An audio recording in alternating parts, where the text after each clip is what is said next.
Sustainability is an important word for engineers and humans in general. Yet we're currently using the Earth's resources at an unsustainable rate. Assuming we don't make a change and learn to live within our means, we'll have to go and live on another planet. But which one? Mercury, Venus, Mars, Jupiter, Saturn, Uranus, Neptune? There are lots of things we might look for in a new home. A breathable atmosphere, a solid surface, not too far from Earth. But let's assume that the only thing that we're bothered about is if we're suited to its size, i.e., will its gravity crush us or not?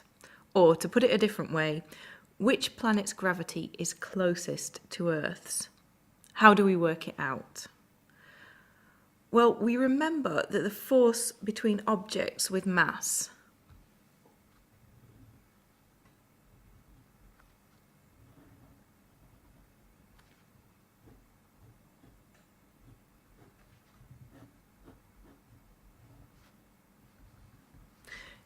is given by F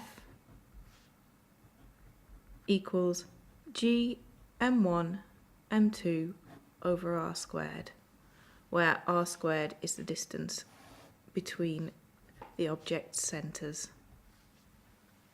If these two masses are us and the planet, then this force, F, is equal to our weight, mg.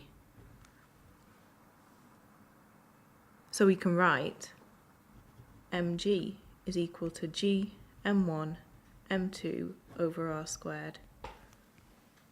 And one of these masses is us, so we can cancel one of the m's.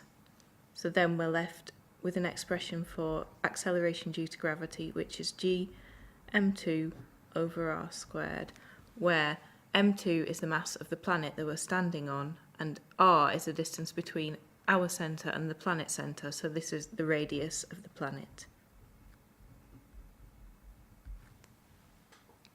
Let's assume for each planet we know its density and its radius.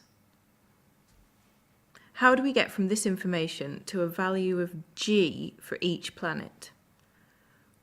We do it using the relationship mass is equal to density times volume, or m is equal to rho times v.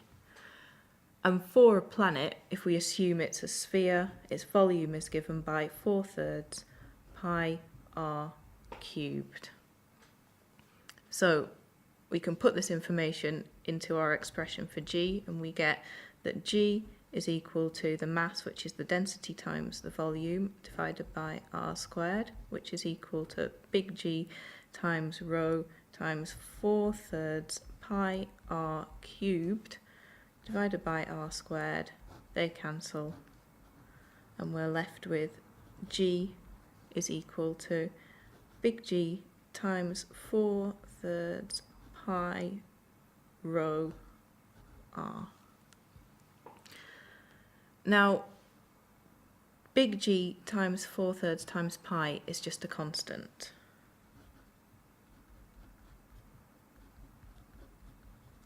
And it's equal to 6.67 times 10 to the minus 11, that's G, times by pi, times by 4/3, and that's equal to 2.79 times 10 to the minus 10. So we can use that. Okay, so now let's do this for Earth and check that our calculation's correct. So for Earth, G is equal to G times 4/3 times pi, which is 2.79 times 10 to the minus 10, times by rho. So our density for Earth is 5.52 grams per cubic centimetre, and to get it into SI units we need to times it by 1,000, so that's 5,520, and then our radius for the Earth is 6,371 kilometres, so that's 6,371 times 1,000, get it into meters. So when we put the numbers in, we do get the value for Earth that G is equal to 9.8 meters per second squared, which is what we're expecting.